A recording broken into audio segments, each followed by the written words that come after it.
Welcome to A1 TV Telugu news. నేను భువన. Updates చూద్దాం. హస్తిన పర్యటనలో ఉన్న తెలంగాణ ముఖ్యమంత్రి రేవంత్ రెడ్డి బుధవారం బిజీగా గడిపారు. కేంద్ర అటవీ పర్యావరణ శాఖ మంత్రి భూపేందర్ యాదవ్తో భేటీ అయిన ఆయన పర్యావరణ అనుమతులు, అటవీ సంరక్షణ, ప్రజా ప్రాధాన్యత కలిగిన అభివృద్ధి ప్రాజెక్టులతో సహా తెలంగాణకు సంబంధించిన కీలక అంశాలపై చర్చించారు. అనంతరం కేంద్ర జలశక్తి శాఖ మంత్రి సిఆర్ పాటిల్తో ముఖ్యమంత్రి ప్రత్యేకంగా సమావేశమయ్యారు. ప్రాణహిత చేవెళ్ల ప్రాజెక్టులో అత్యంత కీలకమైన తుమ్మిడిహెట్టి బ్యారేజీ నిర్మాణం ఎత్తు విషయంపై మహారాష్ట్ర ప్రభుత్వంతో చర్చించేందుకు కేంద్ర ప్రభుత్వం జోక్యం చేసుకోవాలని సీఎం సిఆర్ పాటిల్కు విజ్ఞప్తి చేశారు. అయితే గతంలో తుమ్మిడిహెట్టి బ్యారేజీని 148 కిలోమీటర్ల ఎత్తున నిర్మించేందుకు మహారాష్ట్ర ప్రభుత్వం అంగీకరించిన విషయాన్ని సీఎం రేవంత్ ఈ సందర్భంగా గుర్తు చేశారు. తెలంగాణ ప్రయోజనాల దృష్ట్యా దీనిని 150 మీటర్ల ఎత్తుతో నిర్మించేలా మహారాష్ట్రను ఒప్పించాలని ప్రతిపాదించారు. బ్యారేజీ ఎత్తును 150 మీటర్లకు పెంచినా కూడా ముంపు ప్రాంతం 1000 హెక్టార్ల లోపే ఉంటుందని సిఆర్ పాటిల్కు సీఎం స్పష్టం చేశారు. తుమ్మిడిహెట్టి వద్ద 150 మీటర్ల ఎత్తులో ప్రాజెక్టు నిర్మిస్తే విద్యుత్ వినియోగం లిఫ్ట్ చేయాల్సిన అవసరం లేకుండా కేవలం గ్రావిటీతోనే నిరాటంకంగా నీటిని తరలించే అవకాశం ఉంటుందని సీఎం రేవంత్ రెడ్డి సిఆర్ పాటిల్కు వివరించారు. ఈ భేటీలో రాష్ట్ర నీటిపారుదల శాఖ మంత్రి ఉత్తమ్ కుమార్ రెడ్డి, పలువురు ఎంపీలు పాల్గొన్నారు.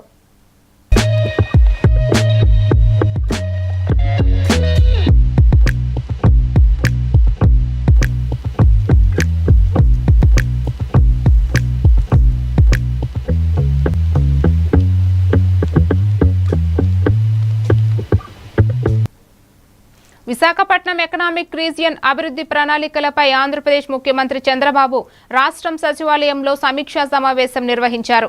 ఈ సమావేశంలో పలు కీలక అంశాలపై అధికారులకు సీఎం దిశానిర్దేశం చేశారు. వివిధ రంగాల్లో కీలకమైన ప్రాజెక్టుల ద్వారా 9.5 లక్షల కోట్ల పెట్టుబడులను ఆకర్షించేలా విశాఖపట్నం ఎకనామిక్ రీజియన్ ప్రాజెక్టు చేపట్టినట్లు తెలిపారు. 3.5 నుంచి 4 లక్షల కోట్ల మేర ప్రభుత్వ పెట్టుబడులు పెడుతున్నట్లు వెల్లడించారు. ప్రైవేట్ రంగం నుంచి 5.3 లక్షల కోట్లు రాబట్టేలా కార్యాచరణ రూపొందిస్తున్నట్లు వెల్లడించారు.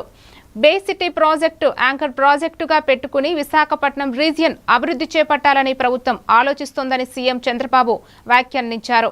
సూక్ష్మ స్థాయి ప్రణాళిక ద్వారా విశాఖపట్నం రీజియన్ మొత్తం అభివృద్ధి చేయాలన్నదే వీఈఆర్ ప్రాజెక్టు లక్ష్యమని స్పష్టం చేశారు. వీఈఆర్ పరిధిలో ఉన్న ప్రతి ప్రాంతాన్ని, ప్రతి రంగాన్ని పరిగణనలోకి తీసుకుని అభివృద్ధి ప్రణాళికలను సిద్ధం చేయాలని ఆదేశించారు.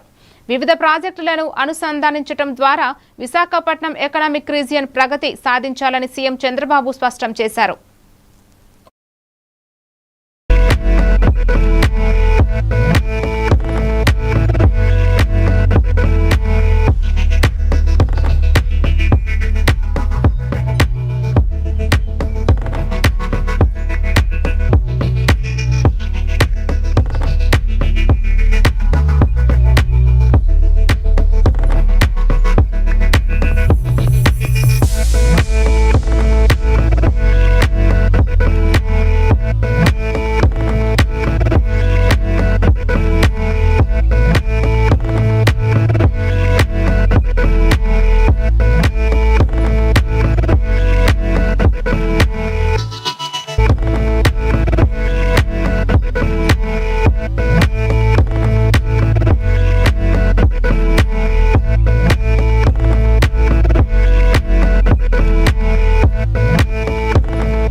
తెలంగాణ ప్రాజెక్టులకు ఏపీ సీఎం చంద్రబాబు ద్రోహం తలపెట్టాలని చూస్తే తెలంగాణ ముఖ్యమంత్రి రేవంత్ రెడ్డి ఎందుకు మౌనంగా ఉంటున్నారని మాజీ మంత్రి హరీష్ రావు ప్రశ్నించారు.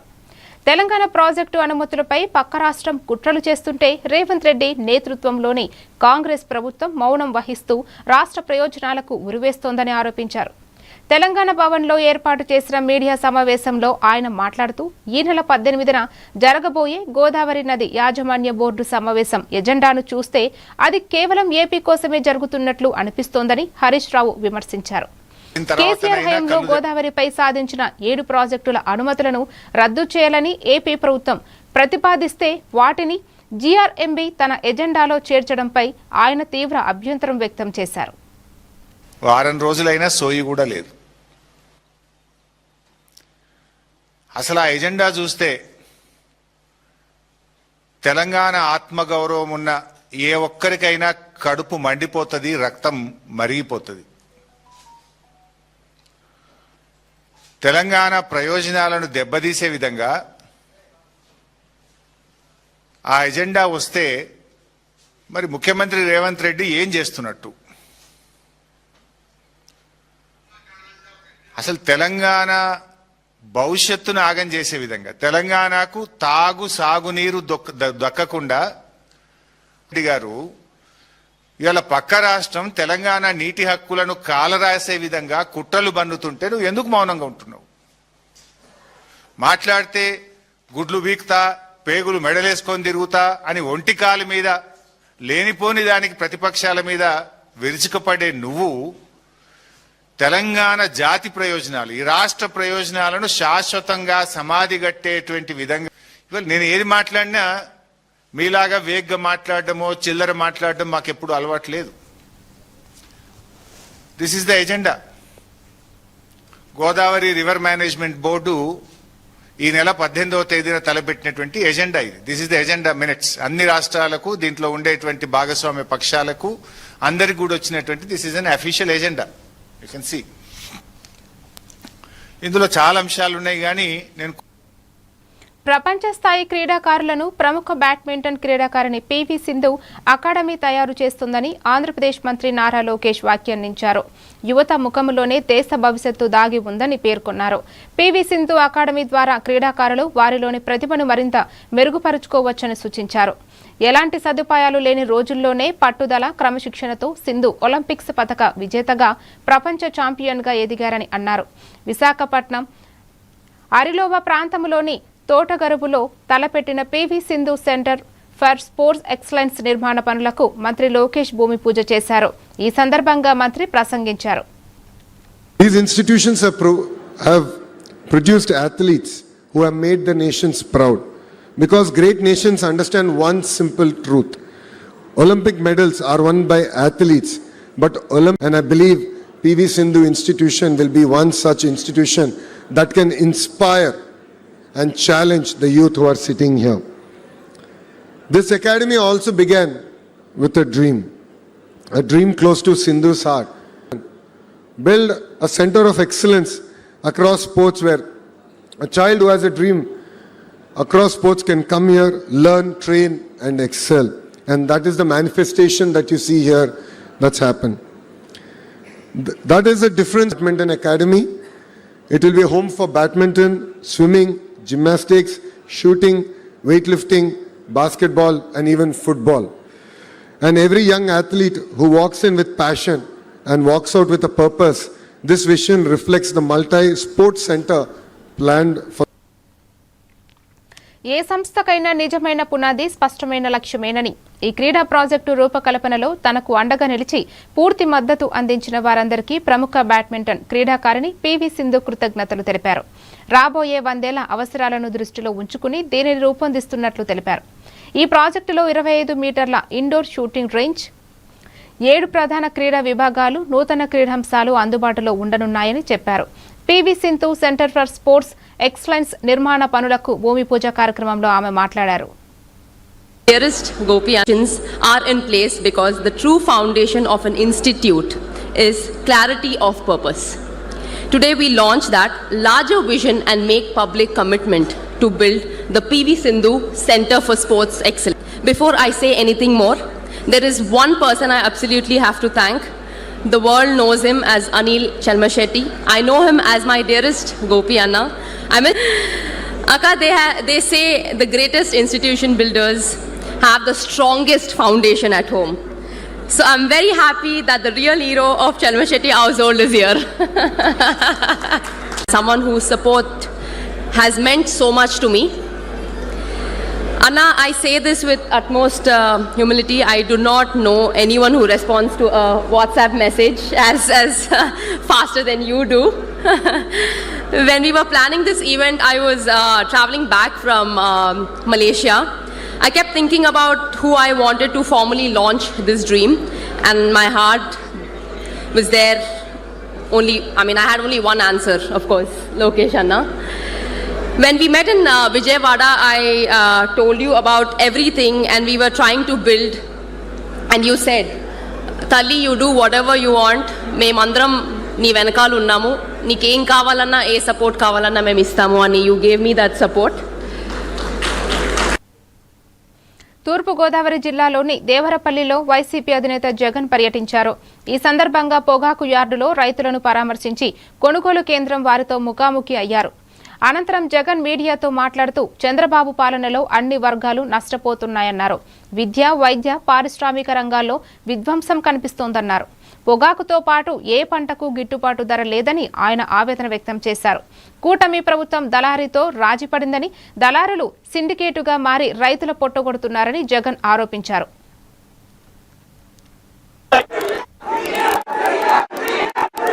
ఈరోజు చంద్రబాబు నాయుడు గారి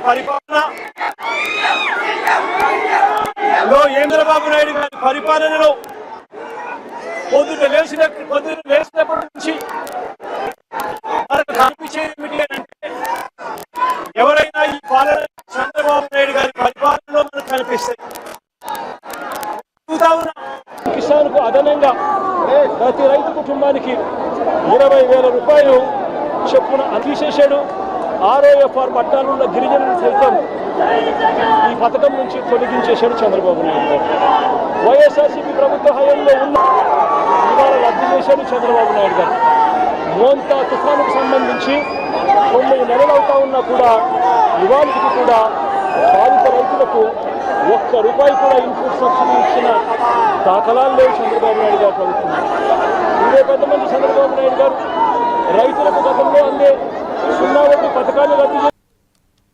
ఆంధ్రప్రదేశ్ భవిష్యత్తు, ఆత్మగౌరవం అమరావతిలోనే కనిపిస్తున్నాయని రాష్ట్ర హోంమంత్రి అనిత స్పష్టం చేశారు. ఆమె మంత్రి కొండపల్లి శ్రీనివాస్తో కలిసి అమరావతిలో జరుగుతున్న రాజధాని నిర్మాణ పనులను పరిశీలించారు. ఈ సందర్భంగా అనిత మీడియాతో మాట్లాడుతూ గత ప్రభుత్వంలో మాజీ సీఎం జగన్ 3 రాజధానుల పేరుతో కాలయాపన చేసి ప్రజలను మోసం చేశారని విమర్శించారు. అమరావతిలోని అద్భుతమైన భవనాలను కేవలం ప్రజాప్రతినిధులే కాకుండా ప్రజలంతా వచ్చి చూడాలని ఆమె పిలుపునిచ్చారు. నిర్మాణ పనులను దగ్గరుండి పర్యవేక్షిస్తున్న మున్సిపల్ శాఖ మంత్రి నారాయణకు ఆమె ప్రత్యేక ధన్యవాదాలు తెలిపారు. మంత్రి కొండపల్లి శ్రీనివాస్ మాట్లాడుతూ రాజధాని కోసం భూములిచ్చిన రైతుల త్యాగాలను స్మరించుకున్నారు. సీఎం చంద్రబాబు దూరదృష్టితో ఆధునిక విధానాలతో ఇక్కడ కార్యాలయాలు, నివాస సముదాయాలను నిర్మించారని కొనియాడారు. ఆంధ్రప్రదేశ్ తాలూకా ఆత్మగౌరవం అనేది కూడా ఒక మాట చెప్పుకోవాలి. ఎందుకంటే రాష్ట్ర విభజన జరిగిన తర్వాత ఒక రాజధాని అమరావతిని మనం ఏర్పాటు చేసుకొని ఆ రోజు గౌరవ నరేంద్ర మోడీ గారిని ఇక్కడ తీసుకురావాలి మనం చూసుకోవడం జరిగింది. నేను క్యాబినెట్లో కూడా దీని గురించి ప్రస్తావించినప్పుడు అనేక అంశాలు ఇక్కడ ప్రస్తావించడం జరిగింది. అడ్మినిస్ట్రేషన్ బ్లాక్ అని ఒక ఏరియా అంతా కూడా అడ్మినిస్ట్రేషన్ పెట్టడం, అలాగే క్వాంటమ్ సెక్రటరియట్ బిల్డింగ్, అలాగే అసెంబ్లీ బిల్డింగ్, అలాగే ఉన్నటువంటి ఎమ్మెల్యే క్వార్టర్సు, అలాగే IAS క్వార్టర్స్ ఏవైతే ఉన్నాయో అవన్నీ రాష్ట్రానికి భారం లేకుండా, రాష్ట్ర బడ్జెట్కి ఎటువంటి భారం లేకుండా రైతులు తీసుకొచ్చి ప్రపంచంలో కూడా ఏ దేశంలో కూడా ఎలాంటి ఒక రాజధాని నిర్మాణం కొత్తగా పెట్టడం అనేది సరికొత్త ఆలోచన.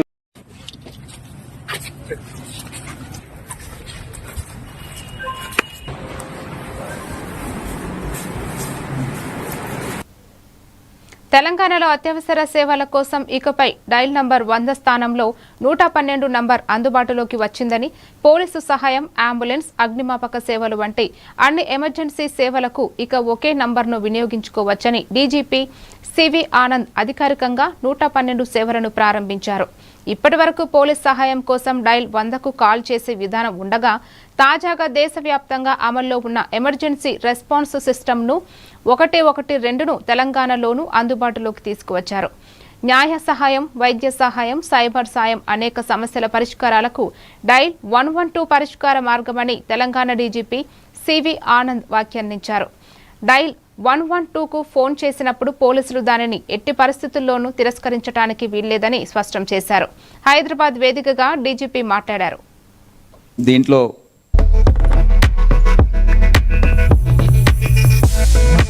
పైన దృష్టి పెట్టి ఎవ్వరు కూడా కాల్ వచ్చినప్పుడు ఉల్లంఘించకుండా దాన్ని పర్యవేక్షించడం అనేది చాలా అవసరమని మీ అందరికీ తెలియజేస్తున్నాను. ఈ సందర్భంలో దీంట్లో కొన్ని అధునాతమైన విషయాలు ఉన్నాయి. ఇంటెలిజెంట్ కాల్ ఫిల్టరింగ్ సిస్టమ్ ఏదైతే ఉందో ఇప్పటికే 5 డ్రోన్స్ని వారు సేకరించారు. తొందరలో ఈ drone based dispatch system drone based 112 ఇప్పటికే బందోబస్తులలో మేము హైర్ చేసుకొని వాడుతుంటాం. గణేష్ కానివ్వండి, ఇటువంటి అన్ని బందోబస్తులలో ఉండి మేమే ఆ నైపుణ్యం అంతా డెవలప్ చేసుకొని దానికి తగిన వనరులు ఏవైతే ఉన్నాయో, సిబ్బంది అవసరం ఏదైతే ఉందో అదంతా కూడా సేకరించుకొని ఒక స్పెషలైజ్డ్ డ్రోన్ టీం అనేది తెలంగాణ పోలీస్కి ఉండబోతుంది. అండ్ రాయలసీమ త్రాగునీటి అవసరాల కోసం శ్రీశైలం నుంచి నీటిని విడుదల చేశామని మంత్రి నిమ్మల రామానాయుడు తెలిపారు. ఆయన మీడియాతో మాట్లాడుతూ ఎల్ నినో నేపథ్యంలో 2027 జూన్ వరకు శ్రీశైలం జలాలను త్రాగునీటి కోసం భద్రపరుచుకోవాలని అన్నారు. నేటికి శ్రీశైలం వద్ద ఉన్న 119 టీఎంసీలకు తోడు రాబోయే 10 రోజులలో మరొక 100 టీఎంసీల వరకు ఇన్ఫ్లో రావచ్చని అంచనా వేస్తున్నామన్నారు. కృష్ణా జలాల్లో ఏపీ 63% వాటాను ప్రథమంగా త్రాగునీటికే ప్రాధాన్యం ఇస్తున్నామని చెప్పారు. శ్రీశైలం రిజర్వాయర్ నీటిని ఎల్ నినో దృష్ట్యా ప్రథమ ప్రాధాన్యంగా త్రాగునీటికి విడుదల చేస్తున్నామని తెలిపారు. జలాలు సైతం అడుగంటి సగటు వర్షపాతం కంటే కూడా ఎప్పుడూ చూడటువంటి విధంగా 60-70% మైనస్ వర్షపాతం ఉన్నటువంటి దశలో త్రాగునీరుకి అత్యంత ప్రాధాన్యత ఈ ప్రభుత్వం ఇవ్వాలనేటువంటి ఆలోచన ప్రతి వారం కూడా చంద్రబాబు నాయుడు గారు రివ్యూ చేస్తూ గైడ్ చేస్తున్నటువంటి పరిస్థితి. మొన్నటి వరకు కృష్ణా నదికి సంబంధించి ఒక చుక్క నీరు లేక పైన ఆల్మట్టి, నారాయణపూర్, జోరాల అదృష్టవశాత్తు అవన్నీ కూడా నిండుకుని వారం రోజుల నుండే రోజు కూడా హంద్రీనివాకి ఒక 13 టీఎంసీల వరకు కూడా ఆ రిజర్వాయర్ లో త్రాగునీటి కోసం నింపుకుని రిజర్వ్ చేసుకోవాలని ఈ రోజు విడుదల చేయడం జరిగింది. అదేవిధంగా పోతిరెడ్డిపాడు ద్వారా కూడా గాలేరు నగరికి గాని, అదేవిధంగా తెలుగు గంగకు గాని దగ్గర ఒక 20 టీఎంసీల నీరు కూడా విడుదలను రేపటి నుంచి చేసి అది కూడా డ్రింకింగ్ వాటర్ కోసమే 2027 జూన్ వరకు కూడా భద్రపరచుకోవాలని చెప్పేసి కూడా స్పష్టంగా అధికారులకు కూడా ఆదేశాలు ఇచ్చామని చెప్పి తెలియజేసుకుంటూ నాగార్జున సాగర్ కు సంబంధించి ఈ రోజుకి కూడా ఇంకా ప్రతి నీటి బిందువును కూడా జాగ్రత్తగా పొదుపుగా త్రాగునీరుకే అత్యంత ప్రాధాన్యతనిచ్చేటువంటి విధంగా ఈ ప్రభుత్వం ముందుకెళ్తూ ఉంది. రేపు భవిష్యత్తులో వర్షపాతం గాని మరింత వరదలు వచ్చి అదనంగా మనకి నీళ్లు వస్తే దాన్ని ఏ రకంగా ఎక్కడ ఏ ప్రాంతానికి ఏ రకంగా చేయాలనేటువంటి విధంగా సమీక్ష చేసుకుని ముందుకెళ్తామని చెప్పి తెలియజేసుకుంటూ ఈ డ్రింకింగ్ వాటర్ కోసం ఇచ్చేటువంటి నీళ్లను పర్టికులర్ గా collectors, irrigation, revenue, agriculture 3 department కూడా కోఆర్డినేట్ చేసుకుని ప్రతి నీటి చుక్క కూడా పొదుపుగా వాడేటువంటి విధంగా అందరూ కూడా బాధ్యత తీసుకుని ప్రజల్ని కూడా రైతులను కూడా. ఖమ్మం జిల్లా మధిరలోని యూనియన్ బ్యాంక్ ఆఫ్ ఇండియా శాఖలో షార్ట్ సర్క్యూట్ కారణంగా మంటలు చెలరేగాయి. గత సాయంత్రం విధులు ముగించుకుని బ్యాంకు సిబ్బంది వెళ్లిపోయిన అనంతరం ఈ ఘటన జరిగినట్లు తెలుస్తోంది. బుధవారం ఉదయం బ్యాంకు నుంచి కాలిన వాసన రావడంతో స్థానికులు అప్రమత్తమై బ్యాంకు సిబ్బందితో పాటు అగ్నిమాపక శాఖ అధికారులకు సమాచారం అందించారు. సమాచారం అందుకున్న అగ్నిమాపక సిబ్బంది వెంటనే ఘటనా స్థలానికి చేరుకుని బ్యాంకు సిబ్బంది తాళాలు తెరవడంతో లోపలికి ప్రవేశించి మంటలను అదుపులోకి తీసుకువచ్చారు. ఈ ఘటనలో 4 ఎయిర్ కండిషనర్లు పూర్తిగా దగ్ధం కాగా క్యాష్ కౌంటర్ సీలింగ్ స్వల్పంగా దెబ్బతింది. బ్యాంకులోని నగదు, కీలక ఫైళ్లను ఎలాంటి నష్టం జరగలేదని, ఖాతాదారులు ఆందోళన చెందాల్సిన అవసరం లేదని శాఖ మేనేజర్ నవీన్ తెలిపారు.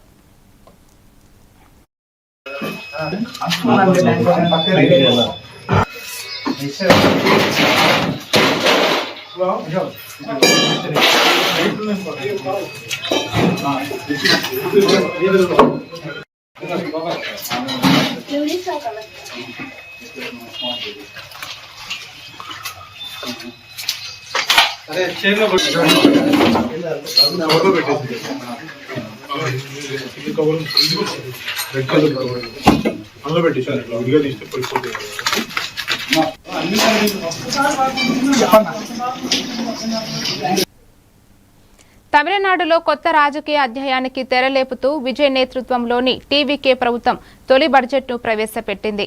అసెంబ్లీ సమావేశాల్లో భాగంగా ఆర్థిక మంత్రి డాక్టర్ ఎన్ మరియా విల్సన్ బడ్జెట్ను ప్రవేశపెట్టారు. ప్రజా సంక్షేమం, విద్య, మహిళా సాధికారత, క్రీడల అభివృద్ధిపై ప్రధానంగా దృష్టి సారించారు. తమిళనాడు బడ్జెట్ 2026లో ఆరోగ్య రంగానికి భారీ కేటాయింపు చేశారు. విజయ్ సర్కార్ తొలి బడ్జెట్లో ఎన్నికల సమయంలో మహిళలకు కీలక హామీ నెరవేర్చింది. వివాహం సందర్భంగా మహిళలకు 8 గ్రాముల బంగారం నాణెం, పట్టుచీర అందించే సోదరుల బహుమతి పథకం కోసం 812 కోట్లు కేటాయించింది. అలాగే నవజాత శిశువులకు బంగారు ఉంగరం అందించే తైమామన్ తంగా మోదిరం పథకం కోసం 560 కోట్లు కేటాయించారు. విద్యార్థుల కోసం కూడా బడ్జెట్లో ప్రత్యేక ప్రకటనలు చేశారు. కళాశాల విద్యార్థులకు ల్యాప్టాప్లు అందించే వెట్రీ ల్యాప్టాప్ పథకం అమలుకు 2000 కోట్లు కేటాయించినట్లు ఆర్థిక మంత్రి తెలిపారు. డిజిటల్ విద్యను ప్రోత్సహించటమే ఈ పథకం లక్ష్యమని పేర్కొన్నారు. அனைத்து எப்போதும் துணை நிற்பவர்தான் நமது மாண்புமிகு முதலமைச்சர் அவர்கள். திருமணம் என்பது ஒவ்வொரு பெண்ணின் வாழ்விலும் ஒரு மகிழ்ச்சியான தருணமாகும். இந்த தருணத்தை கொண்டாடும் விதமாக தமிழ்நாட்டில் பெண்கள் அனைவரையும் திட்டத்தினை செயல்படுத்த திருத்த வரவு செல்ல திட்ட மதிப்பீடுகளில் 812 கோடி ரூபாய் நிதி ஒதுக்கீடு செய்யப்படுகிறது. திட்டம் என பெயர் வைத்து பெருந்தலைவருக்கு பெருமை சேர்த்துள்ளார். 6ஆம் வகுப்பு முதல் 8ஆம் வகுப்பு வரை அரசு மற்றும் அரசு உதவி பெறும் பள்ளி மாணவர்களுக்கு இத்திட்டத்தினை மாண்புமிகு முதலமைச்சர் அவர்கள் விரிவுபடுத்தியுள்ளார். தந்தை கண்ணியமான வாழ்க்கை, மகிழ்ச்சியான முதுமை மற்றும் விரைவான சமூக பாதுகாப்பு. లోక్సభలో విపక్షాలు పెద్ద ఎత్తున నిరసనలు చేయడంతో లోక్సభ వాయిదా పడింది. కాగా ఈ నెల 13తో పార్లమెంటు వర్షాకాల సమావేశాలు ముగియనున్నాయి. దీంతో పార్లమెంటు ప్రత్యేక సమావేశాలు నిర్వహించే యోచనలో కేంద్రం ఉన్నట్లు తెలుస్తోంది. ఈ నెల 16, 17, 18 తేదీలలో ప్రత్యేక సమావేశాలు నిర్వహించి డీలిమిటేషన్, మహిళా బిల్లులపై చర్చించేలా కేంద్రం యోచిస్తున్నట్లు సమాచారం. కాగా ఇదివరకే లోక్సభలో డీలిమిటేషన్ బిల్లు 2026పై చర్చ ఈ ఏడాది ఏప్రిల్ 16న జరిగింది. కేంద్ర న్యాయశాఖ మంత్రి అర్జున్ రామ్ మేఘవాల్ ఈ బిల్లును సభలో ప్రవేశపెట్టారు. జనాభా ప్రాతిపదికన సీట్లు పెంచితే మొదట నుంచి జనాభా నియంత్రణను పకడ్బందీగా అమలు చేసిన దక్షిణాది రాష్ట్రాలు నష్టపోతున్నాయని, ఉత్తరాది రాష్ట్రాల సీట్లు రాజకీయ బలం భారీగా పెరుగుతాయని విపక్షాలు వ్యతిరేకించాయి. దానితో పాటు మహిళా రిజర్వేషన్తో లింక్ పెట్టడంతో మహిళా రిజర్వేషన్ను ప్రస్తుతం ఉన్న సీట్లలోనే తక్షణమే అమలు చేయాలని విపక్షాలు డిమాండ్ చేశాయి. ఈ నేపథ్యంలో బిల్లులు ప్రత్యేకంగా మెజారిటీ లేక చట్టసభలలో వీగిపోయాయి. प्रश्नकाल चलाने में सहयोग करें. प्रश्नकाल के बाद जो भी मुद्दे हैं, विषय, उस पर मैं आपसे चर्चा करूंगा.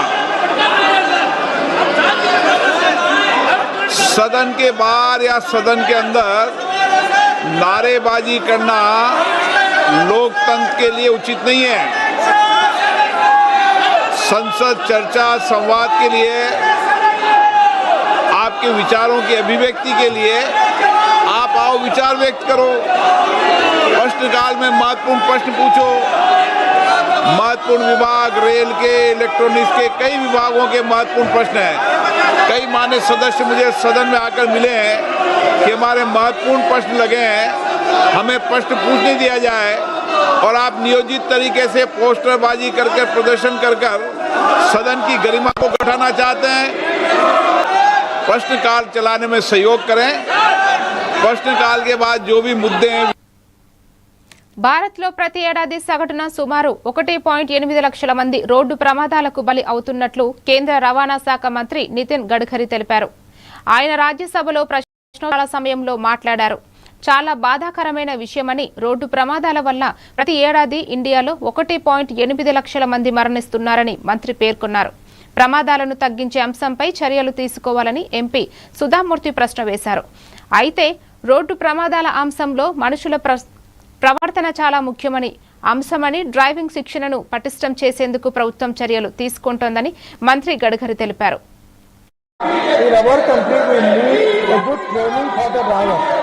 Government have decided to open driving training school in the whole part of the country.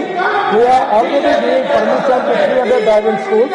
We have the shortage of 22 lakh drivers in the country, and now this is the time. I appeal all the members of parliament that every tehsil place we are now giving driving training school, and that scientific training of the driver is very important regarding the lane discipline, regarding the rules of the road, and that we can save the accident and life. దేశంలో ద్రవ్యోల్బణం ఆర్థిక వృద్ధి పరిస్థితులను దృష్టిలో ఉంచుకుని భారత reserve bank మరోసారి కీలక నిర్ణయం తీసుకుంది. ద్రవ్య పరపతి విధాన కమిటీ ద్వైమాసిక సమీక్ష నిర్ణయాలను ఆర్బీఐ గవర్నర్ సంజయ్ మల్హోత్రా వెల్లడించారు. ప్రామాణిక వడ్డీ రేటైన రెపో రేటును 5.25% వద్దే యథాతథంగా ఉంచాలని గవర్నర్ నేతృత్వంలోని ఎంపీసీ ఏకగ్రీవంగా నిర్ణయించింది. కాగా ఆర్బీఐ బ్యాంకులకు ఇచ్చే రుణాలపై వసూలు చేసే బెంచ్ మార్క్ రెపో రేటులో ఎలాంటి మార్పు చేయకుండా 5.25% వద్దే కొనసాగించింది. ఆర్బీఐ వడ్డీ రేట్లను పెంచకపోవడంతో హోమ్ లోన్లు, ఆటో లోన్లు, పర్సనల్ లోన్లు తీసుకున్న వారి నెలవారీ ఈఎంఐలు పెరిగే అవకాశం ఉంది. Changed at 5% and the MSF rate and the bank rate at 5.5%. The MPC also decided to continue with the neutral stance. I shall now briefly set out the rationale for these decisions. The MPC noted that headline inflation has edged up above target as expected. The realized inflation for Q1, however, remained marginally lower than projections, reflecting limited pass-through of cost pressures. The higher inflation changed at 5%. మరిన్ని updates మళ్ళీ కలుద్దాం. Stay tuned to A1 TV Telugu news.